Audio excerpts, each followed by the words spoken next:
Kita sering menyangka bahwa pintar itu masalah angka. Padahal belum tentu, karena pintar itu bisa jadi dia berani, peka, ataupun bijak.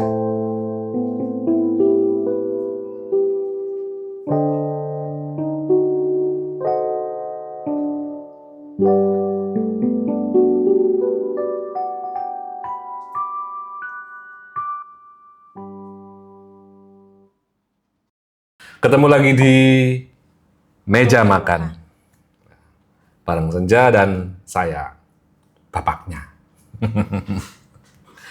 Ya, dari kecil kita itu sering mendengar, ya mungkin Senja pernah lah, Papa pernah bilang, "Ja, kamu harus jadi pintar." Nah, padahal mungkin kita belum tahu definisi pintar itu seperti apa ya.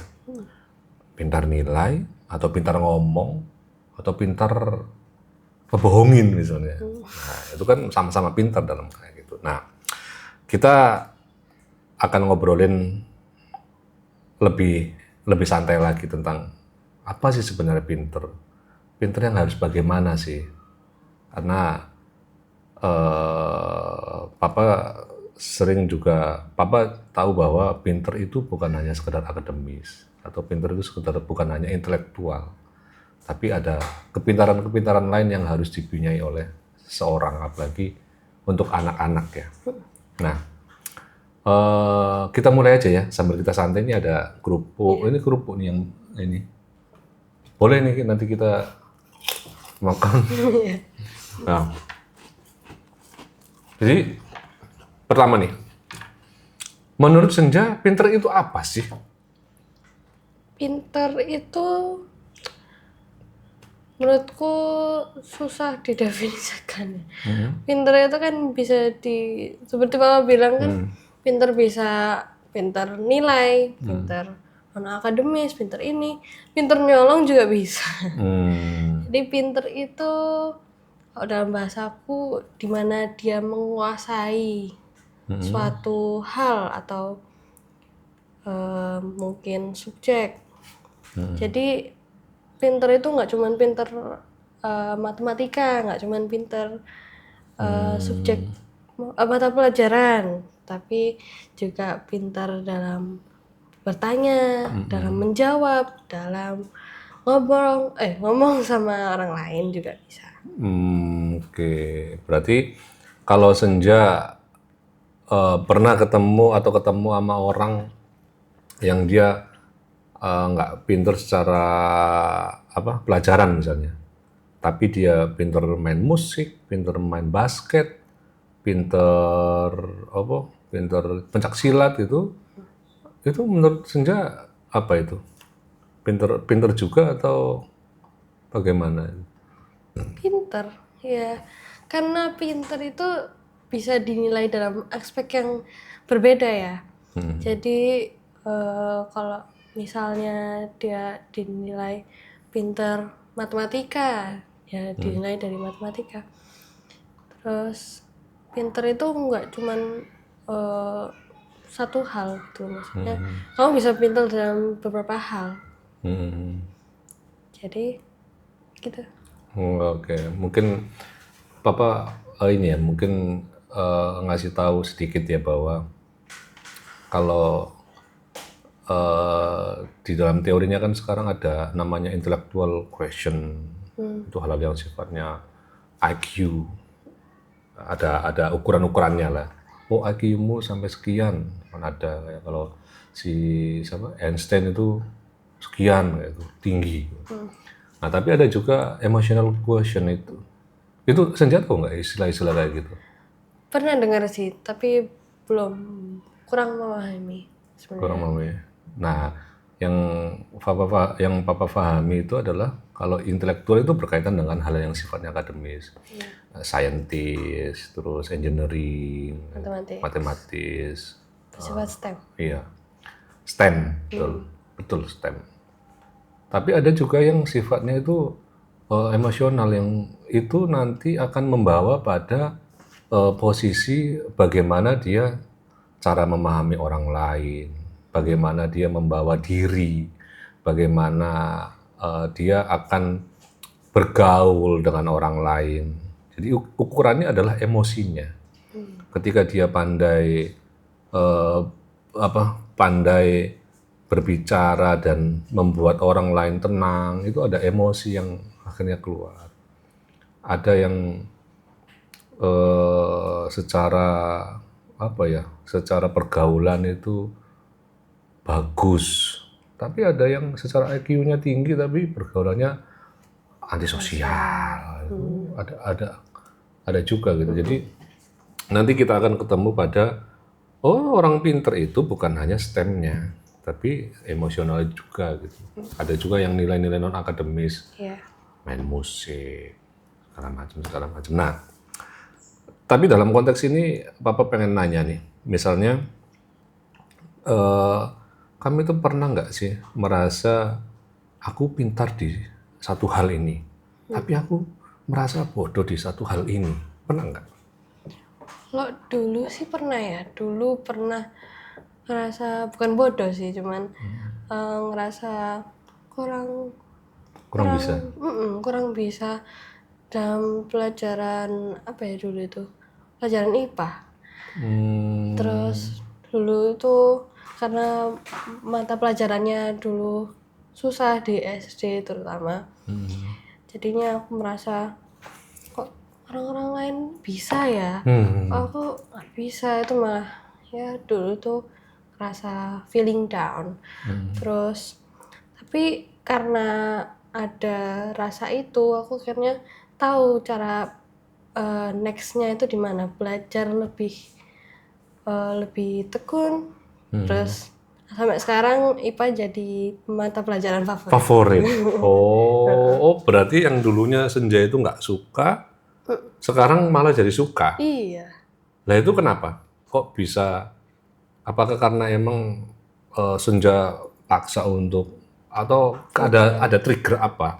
Bukan paksa sih, cuman aku ngubah mindset aku karena aku ngelihat aku ini ada potensi banyak ya.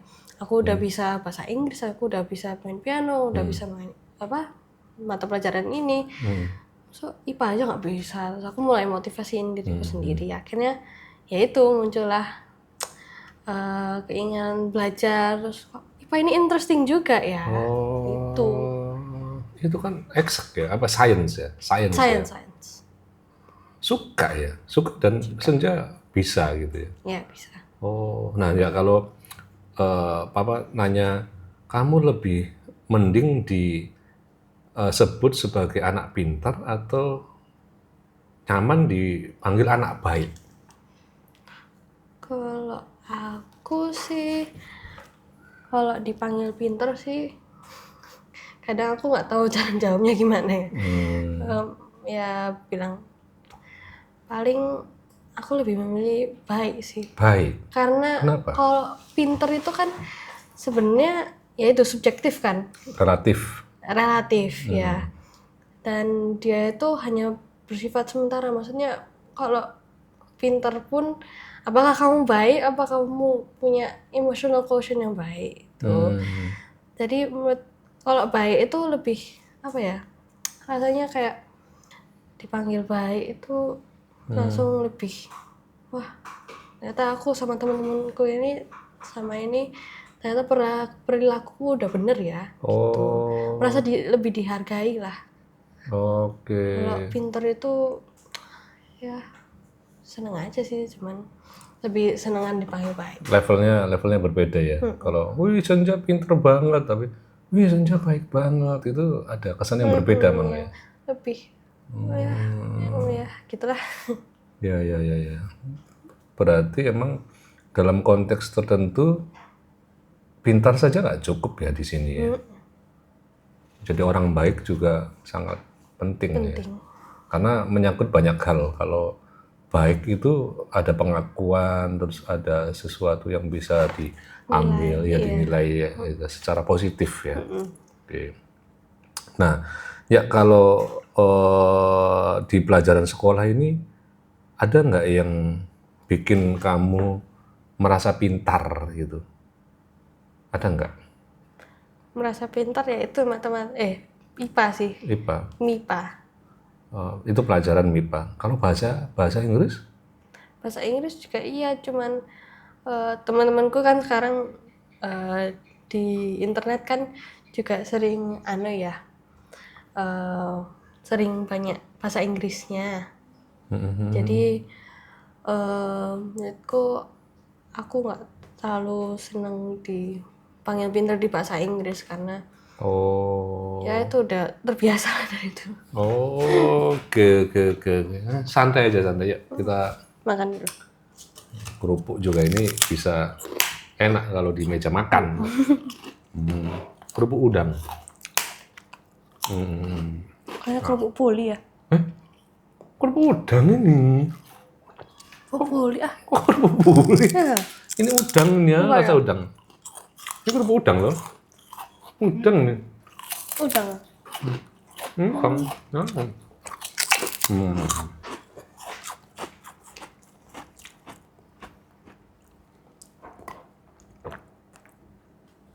Ya, berarti yang membuat Senja merasa pintar itu ketika apa nih, ya?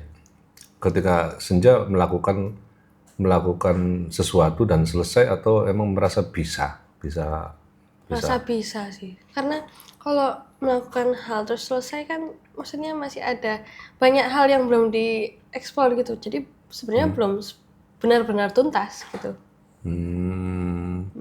Kalau di teman-teman kelasmu itu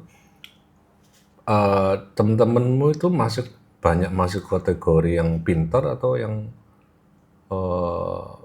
itu tadi baik gitu, teman-temanmu Lebih ke baik sih. lebih ke baik ya.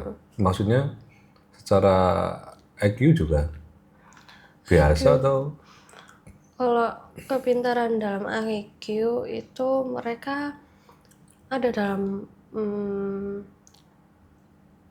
ya sendiri-sendiri lah. Maksudnya kemampuannya sendiri-sendiri. artinya kan sebenarnya kalau ngomongin IQ kan bisa dilihat dari hasil ujian misalnya, atau nilai raport gitu kan ya. Nilai raportnya si A, matematikanya 90, tapi yang teman-teman yang lainnya tuh dapat 96, 90. Ini kan yang 90 ini kan berarti di bawah. Iya. Gitu tuh ya. Nah, kalau Senja sendiri nih lebih nyaman berteman dengan anak yang pintar atau anak yang baik? Atau kombinasi dari dua-duanya, ya pintar ya baik? Kombinasi sih. Kombinasi ya. Karena kalau aku mencari teman itu aku nyari yang bukan hanya pinter doang atau cuman baik doang. Ya kok antara mendominasi pintar atau mendominasi baik kan juga nggak seimbang gitu kan. Jadi aku pengen idealnya itu teman yang seimbang lah. Baik dan pintar juga. Karena itu mungkin berpengaruh juga ya. Ya kalau misalnya kalau teman kita pintar kan ngobrolnya jadi enak ya. Jadi enak, jadi ada sesuatu yang bisa kita ambil gitu. Nggak hanya juga dapat perspektif yang lain. Jadi kalau misalnya kita membahas sesuatu itu jadinya kita lebih paham dari perspektif yang lain dari teman kita. Itu menurut kamu gimana? Itu enaknya dia punya IQ dan EQ yang seimbang itu. Oke. Dan dia juga bisa menerima pendapatku itu. Iya. Karena dia baik maka dia. Iya. Karena dia baik. Nah, ya. Kamu pernah nggak pada situasi di mana kamu itu harus berpura-pura menjadi pintar? Pura-pura untuk pintar. Dulu sih juga pernah ya. Dulu aku pura-pura pintar itu maksudnya cuman ngejawab oh iya paham, padahal sebenarnya belum sepenuhnya paham gitu.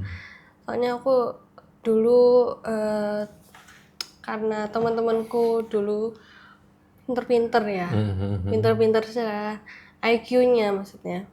Itu jadi rada malu kalau misalnya belum paham gitu. Akhirnya tapi sekarang aku udah mulai nggak boleh kayak gitu sebenarnya. Mau bilang paham tapi sebenarnya belum paham. Ya. Nah, kalau pintar itu bukan soal nilai nih, Jak. Menurutmu apa yang bisa nunjukin kalau seseorang itu pintar? Kalau bukan hanya nilai, apa nih yang bisa menunjukkan kalau dia memang benar pintar? Gitu. Ya itu yang emotional quotient. Terus dia bisa gak cuman dengan cara dia jawabnya, Oke. tapi dengan cara dia bertanya itu sebenarnya kelihatan kan? Oke, iya. Dia karena kalau bertanya itu kan kita jadi tahu maksudnya orang pinter itu sebenarnya tahu kalau hal-hal di dunia ini itu nggak ada, sebenarnya belum sepenuhnya dia tahu gitu kan, masih ada yang dia belum tahu, dan itu yang aku suka dari bertanya itu. Jadi gak cuma cara jawabnya. Wah, menarik. Berarti dari pertanyaan cerdas itu akan muncul jawaban-jawaban bernas. Betul itu poinnya. Bukan bagaimana cara dia menjawab, tapi bagaimana cara dia bertanya pun akan memunculkan jawaban-jawaban yang terus dia gali. Akhirnya dia lebih tahu kan. Bukan Oke. sepenuhnya aku tahu semuanya, itu kan Akhirnya dia selesai. iya dibatasin dari di situ doang gitu. Oh ya. Terakhir ya, terakhir kalau misalnya ada seseorang yang membuat kamu merasa terinspirasi, ada nggak orang itu siapa? Inspirasi orang yang pintar menurutmu itu? Orang yang pintar, aku dulu sih emang ada mengidolakan Albert Einstein ya. Albert. Pas SD itu karena dulu sering papa juga, dari papa aku tahu Albert Einstein, terus aku denger quote-quote-nya itu. Jadi aku jadi paham dari quote-quote-nya itu nggak cuman dia pintar dalam matematika atau sains atau engineering, tapi dia juga pintar secara emosional itu. Oke, menarik. Einstein itu wah itu keren itu kalau dia. Kalau yang kekinian, ada nggak yang kekinian yang kamu? Itu. Keren banget ya. Ada nggak yang kekinian yang siapa? Kalau orang-orang teman-temanku ya pada jawabnya pasti Jerome Pauline. Oh, Jerome Pauline. Oh, kenapa? Jerome Pauline nih. Karena dia selain pintar dalam matematika, dia juga pernah ngisi workshop ini kan speaking. Oh, public speaking. Public speaking ya, dan juga dia pernah sering bercerita tentang di mana kegagalannya dia dulu dan struggle-nya lah. Jadi selain dia pintar, tapi dia juga baik dan humble. Jerome Pauline ya. Oh, itu banyak ya, teman-teman banyak. Iya banget banget. Oh iya. Udah nggak asing itu sama Jerome Pauline. Matematikanya pintar dia ya? Ya pintar. Masuk di mana? Jepang. Oke. Menarik. Di meja makan ini kita akhirnya jadi lebih tahu apa sih pintar itu. Apa yang menurut Senja pengertian pintar itu. Dan bagaimana menjadi pintar, menjadi baik. Di meja makan ini. Mungkin kita semua pintar ya. Tapi belum tentu di pelajaran yang sama. Karena kita punya pola pikir yang berbeda. Dan yang paling penting adalah kita saling menghargai cara berpikir orang lain. Terima kasih sudah di meja makan.